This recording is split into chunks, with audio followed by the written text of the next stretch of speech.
पाहिजे. एमआरपी कायद्यात सुधारणा झालीच पाहिजे. ग्राहकांची लूट थांबलीच पाहिजे. ग्राहकांची लूट थांबलीच पाहिजे. आम्ही अखिल भारतीय ग्राहक पंचायतच्या देश पातळीवर असणाऱ्या संघटनेचे सर्व पदाधिकारी आहोत. मी शाहूराव आवटी जिल्हा अध्यक्ष अखिल भारतीय ग्राहक पंचायत अहिल्यानगर आणि जिल्ह्यातून आलेले विविध तालुक्याचे अध्यक्ष, प्रांताचे सर्व पदाधिकारी आणि या ठिकाणी आम्ही MRPच्या विरोधातला जनजागृती आंदोलनाच्या बाबत या ठिकाणी एकत्र बसलेलो आहोत. सत्याग्रह त्यासाठी करत आहोत. अखिल भारतीय ग्राहक पंचायतच्या वतीनं ग्राहकांवर होणाऱ्या आर्थिक शोषणाच्या विरोधामध्ये हे आमची लढाई आहे. MRP पेक्षा जास्त दराने मोठ्या प्रमाणामध्ये उत्पन्नाची विक्री केली जाते आणि त्यामध्ये सर्वसामान्य ग्राहक हा भरडला जातो. याला कुठेतरी न्याय मिळाला पाहिजे म्हणून देश पातळीवरती मोठ्या प्रकारचा हा संघर्ष आमचा चालू झालेला आहे. आणि म्हणून याचं कायद्याला याला भरभक्कम अशा प्रकारचं स्वरूप आलं पाहिजे. MRPचा कायदा झाला आहे, परंतु MRPचा कायदा होत असताना त्याला कुठल्याही प्रकारचं बंधन नाही आहे. किती त्याच्यावरती MRP असावी. आमची मागणी अशी आहे की भारत सरकारने MRPच्या विषयी एक सक्षम सुधारणा कायदा त्या ठिकाणी तयार झाला पाहिजे. दुसरी मागणी अशी आहे की MRP पडताळणीसाठी स्वतंत्र वैधानिक प्राधिकरण स्थापन केलं पाहिजे. तिसरी मागणी अशी आहे की वाढीव MRP मध्ये खोटी सूट दाखवून दिशाभूल करणारी किंमत त्यावरती निर्बंध आणले पाहिजे. नंतर औषध व अत्यावश्यक वस्तू यावर विशेष किंमत जी आहे त्याच्यावरती नियंत्रण करणारी प्रणाली लागू झाली पाहिजे. आणि प्रत्येक उत्पादनावर MRPचा जो खर्च आहे त्या खर्चासोबत त्याला उत्पादन खर्च छापणे सुद्धा बंधनकारक आहे. अशा प्रकारच्या आमच्या ह्या मागण्या आहेत. आज आपण जर पाहिलं तर मोठ्या प्रमाणामध्ये तो शेतकरी असू द्या, सर्वसामान्य ग्राहक असू द्या, याच्यावरती काय होते, मोठ्या प्रमाणात लूट केली जाते. एखादी वस्तू आपल्याला घ्यायची म्हणले की त्याच्यावरती अवजाभाऊ मोठ्या प्रमाणामध्ये किंमत लिहिली जाते आणि मग ती किंमत समजा एखाद्या वस्तूची किंमत 100 रुपये आहे आणि त्या 100 रुपयाच्या किमतीमध्ये आपल्याला काय केलं जातं, मोठ्या प्रमाणामध्ये सूट दिली जाते, 50% सूट झाली आहे. आमचं म्हणणं असं आहे की त्या 100 रुपयाच्या खऱ्या त्या वस्तूची किंमत किती आहे, त्याचा उत्पादन खर्च किती आहे. कदाचित त्याचा उत्पादन खर्च 20 रुपये आहे. मग नफेखोरी तुम्ही करणार किती. नफा मिळवायला हरकत नाही, त्याला विरोध नाही आहे, आम्ही त्याच्या विरोधात नाही, परंतु नफेखोरी करणाऱ्यांच्या विरोधात निश्चितपणे नामे आहे. उचित व्यापाराच्या विरुद्ध बाजूने आम्ही आहोत, पण अनुचित व्यापार तुम्ही जर करणार असेल आणि त्याच्यामध्ये ग्राहक जर भरडला जात असेल, त्याची लूट केली जात असेल, तर त्याच्या विरुद्ध आमची अखिल भारतीय ग्राहक पंचायतची लढा देत आहे. आणि म्हणून सर्व नागरिकांना, सर्व ग्राहकांना एक प्रकारचं आव्हान आम्ही करतोय की ही एक चळवळ आहे, हे लढा उभा राहतोय. आणि म्हणून केंद्र सरकार असेल, राज्य सरकार असेल, आपापल्या गाव पातळीवरती जे कुणी ग्रामसेवक असतील, ग्रामपंचायतचे सरपंच असतील, या सगळ्यांच्या वतीनं त्या ठिकाणी एक आपल्याला निवेदन द्यायचं आहे आणि भविष्य काळामध्ये एक ठराव घ्यायचा आहे की MRPच्या कायद्यामध्ये सुधारणा झाली पाहिजे. त्याच्यामध्ये ज्या वस्तूची जेवढी किंमत आहे तेवढी त्या ठिकाणी छापली गेली पाहिजे. उत्पादन खर्च किती आहे तो छापला गेला पाहिजे आणि त्यावरती घ्यावयाचा नफा किती ते आम्हाला कळलं पाहिजे. पारदर्शकता त्याच्यामध्ये आली पाहिजे. अशा प्रकारचं आव्हान या ठिकाणी मी करतो आणि थांबतो. धन्यवाद. अखिल भारतीय ग्राहक पंचायतीच्या वतीने अखिल भारतीय लेवलवरती मोठ्या प्रमाणावरती MRP संदर्भामध्ये निवेदनं देऊन प्रत्यक्षात जनजागृती करण्याचं काम चालू आहे. त्याचबरोबरीने 12 जून रोजी अखिल भारतीय सर्व प्रांतातले सर्व पदाधिकारी जंतर मंतरवरती तिथे जाहीर उपोषण करणार असून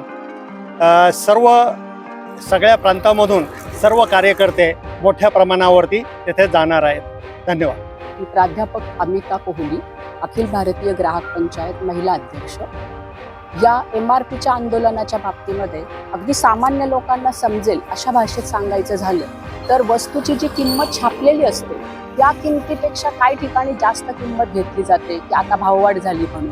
काही वेळेला त्या किमतीमध्ये कोणी 50% सूट देते, कोणी 60% सूट देते, कोणी 80% पण सूट देते. म्हणजे प्रत्यक्षात उत्पादन खर्च आणि त्याच्यावर अपेक्षित असणारा नफा याच्यामध्ये किती अंतर असावं. पण प्रत्येक विशेषतः जीवनावश्यक वस्तू असतील, औषधं असतील, भाजीपाला असेल, याच्यामध्ये किती अंतर असावं याबद्दलचं कोणतंही नियंत्रण सरकारचं नाही. एकीकडे खाजगीकरणाची वाटचाल सरकार सुरू करत आहे आणि याच्यावर नियंत्रण नसल्यामुळे सर्वसामान्य लोकांची होरपळ होत आहे. उत्पादक शेतकऱ्याला फारसं काही मिळत नाही, पण त्याचा साठा करून दलाली करणाऱ्या व्यापाऱ्यांना मात्र मोठ्या प्रमाणात रक्कम मिळते. ही एक प्रकारची शेतकऱ्यांची आर्थिक पिळवणूक आहे. दुसरीकडे आपण मेडिकल फील्ड बघितलं, आजच्या प्रदूषणाच्या काळामध्ये एकही कुटुंब असं नाही आहे जिथे औषधांची गरज लागत नाही. आणि औषधांच्या किमतीमध्ये तर खूप भयानक तफावत आहे. अगदी 5 स्टार हॉटेलच्या किमती नसतील रूमच्या, एवढ्या हॉस्पिटलमधल्या प्रायव्हेट रूम्सच्या किमती आहेत. त्याच्यावर कुठलंही सरकारचं नियंत्रण नाही. अगदी क्षुल्लक गोष्टी म्हणजे मूल जन्माला आल्यानंतर त्याला वापरावं लागणारं डायपर असेल, पेशंटसाठी लागणारं डायपर असेल, बँडेज असेल, याच्यामध्ये जर तुम्ही बघितलं तर मेडिकलची किंमत वेगळी असते आणि हॉस्पिटलवाल्यांची किंमत वेगळी असते. अखिल भारतीय ग्राहक पंचायतीने जे काही मंथन केलं त्याच्यामध्ये असं लक्षात आलं की मोठमोठे हॉस्पिटल्स जे आहेत ते डायरेक्ट कंपन्यांशी कॉन्टॅक्ट करतात आणि आम्ही सांगू ती किंमत तुम्ही त्याच्यावर छापावी असं त्यांना बंधन करतात. त्यांचा तो आर्थिक व्यवहार होतो, पण याच्यामध्ये लूट सर्वसामान्य ग्राहकांची होते. आणि हॉस्पिटलमध्ये तुम्ही बघा मोठमोठे बोर्ड लावलेले असतात, एमआरपीच्या किमतीतच औषधं मिळतील. म्हणजे ते ग्राहकांची दिशाभूल करतात की आम्ही तुम्हाला फसवत नाही. प्रत्यक्षात तेच औषध, तेच इंजेक्शन आपण जर बाहेर घ्यायला गेलो तर हॉस्पिटलमध्ये 1500ला मिळणारं इंजेक्शन बाहेर 750 मध्ये मिळतं. पण ते जर बाहेरून पेशंटने आणलं तर हे डुप्लिकेट असेल, तर तुमच्या पेशंटला त्रास झाला तर आम्ही याला जबाबदार राहणार नाही, अशा प्रकारची भाषा बोलून ते आर्थिक इमोशनली त्यांना ब्लॅकमेल केलं जातं.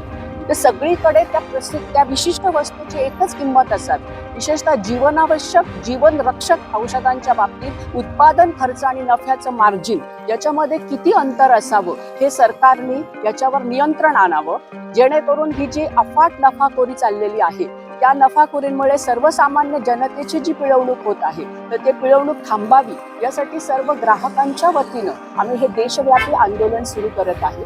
आज आधी तालुका पातळीवर केलंय, आता जिल्हा पातळीवर आहे आणि नंतर दिल्लीला जंतर मंतरवर या संदर्भात एक आंदोलन होणार आहे. सरकारला जाग यावी आणि सरकारने या गोष्टींना गांभीर्यानं बघावं. आधीच महागाईची झळ ही ग्राहकांना सहन होईल अशी झालेली आहे. त्याच्यात या एमआरपीच्या गोंधळामुळे काही लोकांना खूप मोठ्या प्रमाणात नफा आणि काही लोकांना अगदी त्यांचे धंदेच बसलेत असं होतं. हॉस्पिटलमध्ये तुम्ही बघा, आपण जर औषधं आणायला गेलो तर त्या मेडिकलवाला आपल्याला काहीच सूट देत नाही. पण तेच औषध आपण बाहेरून घ्यायला गेलं तर मग तिथे आपल्याला 10%, 15%, कधी कधी 20% पण होईल. आणि जीवनरक्षक औषधांच्या बाबतीमध्ये ही मक्तेधिकार सुरू झालेला आहे की काही पर्टिक्युलर इंजेक्शन तुम्हाला फक्त डॉक्टरांकडे मिळतील, ती मेडिकलमध्ये अवेलेबलच करून दिली जात नाही. ऍक्च्युली ते इंजेक्शन असतं फक्त 400-500चं, विशेषतः हार्ट अटॅक वगैरे आल्यानंतरचे, आणि ते बाहेर विकलं जातं 3,500, 5,500, 7,000. म्हणजे ते कैक पटींनी, हजारापेक्षा जास्त पटींनी या पद्धतीची ही जी लूट चाललेली आहे. तर त्या जीवनारक्षक औषधं असतील, सुखद किंवा चैनीच्याही वस्तू असतील, या सगळ्यांवरच एमआरपी कायद्यात व्यवस्थित सुधारणा करावी ही आमच्या संघटनेची मागणी.